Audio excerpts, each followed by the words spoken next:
sometimes there's these little accidents of fate that come up in my life. You know, you have those deja vu moments, or there's something in the air.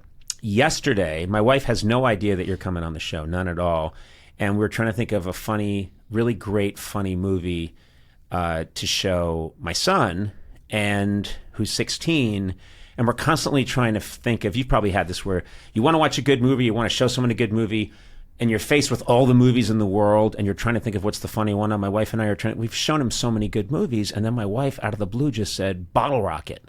Huh. And I was like, yeah, Bottle Rocket. And then I said, you know, I'm talking to Luke tomorrow. And she was like, on the podcast? And I said, no, I'm just going to his house to talk to him through his window. I was a real wise ass, which I don't often do with my wife. And I'm like, no, I'm going to go to his house and talk to him through his window. And she was like, fuck off. And I said, I want a divorce. And so that's ending.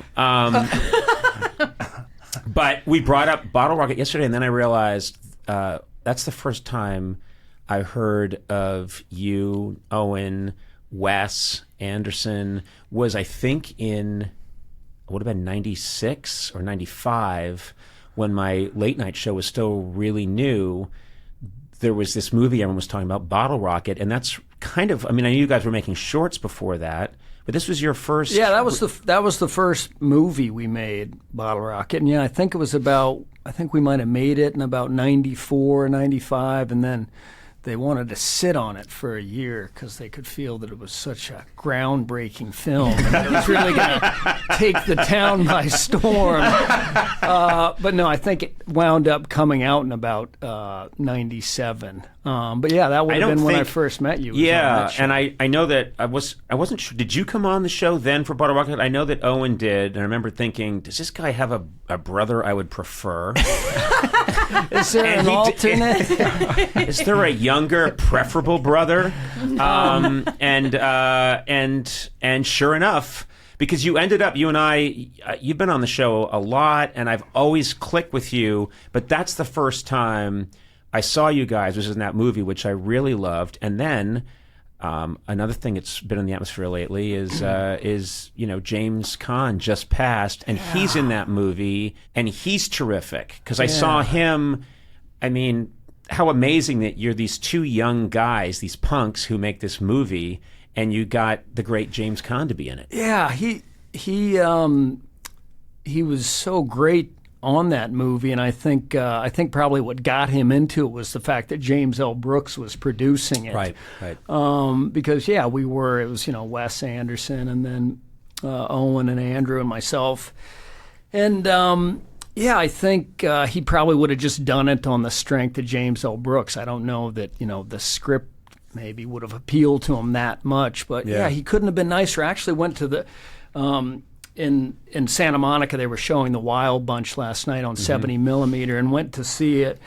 And a guy named Paul Sedor, like a Peck and Paw scholar and writer, gave a little speech before it, but he mentioned James Caan and David Werner and two other guys from kind of the Peck and Paw stable. Right. And then he had a little moment of silence for those guys, which was really nice. He had it in the movie theater. And but yeah, James Caan, he was El Dorado has been on lately, and just incredible to think that guy would have been connected back to Robert Mitchum and John Wayne.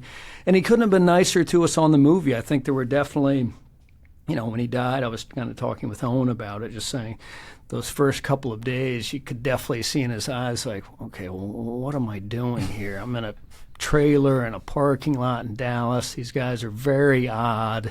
But then he really kind of warmed up to us. It was one of those people that was really fun to talk to about different movies he'd worked on. We were asking him about Brando, and he was like, Brando, it was like you guys with me. And that really was kind of how we were. Isn't that crazy when just someone like that can drop a name like Brando and then somehow liken it to you, and you think, no. Yeah. I mean, but it's just so amazing to be, because I know you guys are incredible film buffs. Yeah. You and your brother, just like really, as kids, growing up in Dallas, you were really into film, right? Yeah, really into movies. And I got to be friends with Harry Dean Stanton over the years and got to work with him a couple times. And Harry Dean was one of those guys, wouldn't text, so you'd have to call him and call and have these kind of funny long conversations. And then he'd click off and take a call, and a couple times he'd click back over and say, "I gotta go. That's Marlon." Oh my God! Yeah, so isn't that crazy? Yeah, just unbelievable. And then those guys would chat about how they were both nothing and nothing mattered. Yeah. No, it's just, I was at a party once, and I'm a huge Beatles fanatic, and Paul McCartney's there, and I walk into a room, and he's there playing a guitar, but he's playing it, because he's left-handed, he's playing it upside down and backwards because it's strung for a righty. And I just said, wow, I don't know how you do that. And he's like, oh, when I was growing up in Liverpool, I'd nick John's guitar, and if I had, and I'd play it this way, it was the only way I could because I'm lefty. But if I had restrung it, he'd have crippled me. And I'm like, you can't just talk about John like that. That's, you know what I mean? It's the same thing. Like, well, Brando's on the line, I got to go. And then I just think I'm not in this reality. Well, it is incredible to me, and I think about it now when people like James Caan die, is that, we're kind of the same age, but we're lucky enough to know people like that, from, the 50s and stuff like that. Oh, my God, I think about that all the time. And then to think that, Paul, the kind of the first generation, or maybe the second generation of rock and roll. Mm-hmm. Just that, these guys who really were pioneers, so pretty incredible the chance you get to talk to somebody. Anytime I'm even in the room, even if I don't get to talk to them, if I'm just in the room on our late night show, once we had Scotty Moore was on, who was Elvis's original guitarist, and he's in the room in Sun Session at Sun Studios when they just accidentally are messing around and they cut That's All Right Mama, and he's with Bill Black, and it's part of the original lineup. And he was on the show, and he was messing around with the band, and I just said, excuse me, Mr. Moore, could you show me how you play the solo in That's All Right Mama? Boom, boom, boom, boom, wank, wank, wank, wanna, boom, boom, boom, boom. And he said, oh, yeah, sure. It goes like this. And he does it, and his hands are doing the same thing they did in 1954 when he and this very strange kid changed the world. Truck driver. Changed the world. Yeah.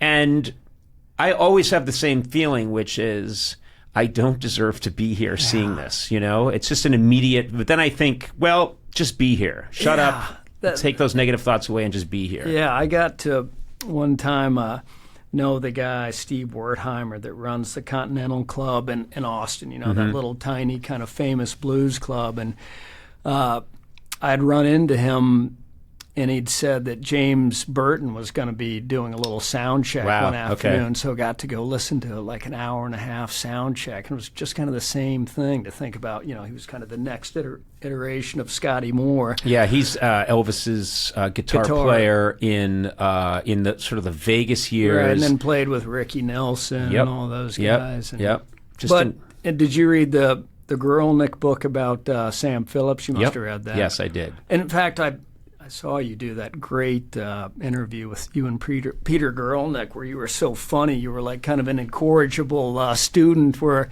you were like, you started kidding around about something, but he wouldn't quite start laughing. He was like, yeah, well, yes, Conan, let's stay on this subject here. I've never been able to stay on the subject. You kind of kept going at it and going at it. But yeah. So you saw me fail. Well, no. You didn't fail in your knowledge. Maybe just you got a little immature for Peter, I think. I think I did. He just kind of wrote it out. He's such a great... Yeah, that happens sometimes where I can... sometimes Peter Gourley is just one of the great scholars of rock and roll of all time, an amazing writer, and just one of those people that's elevated rock and roll to... great writers should be writing about rock and roll and blues, and so he's just a genius. And I was interviewing him, and then of course my natural Conan came out, and he just had to forge ahead. he really did. You could see it kind of physically kind of hit him in the interview, and it just kind of go through his body like kind of an electric shock.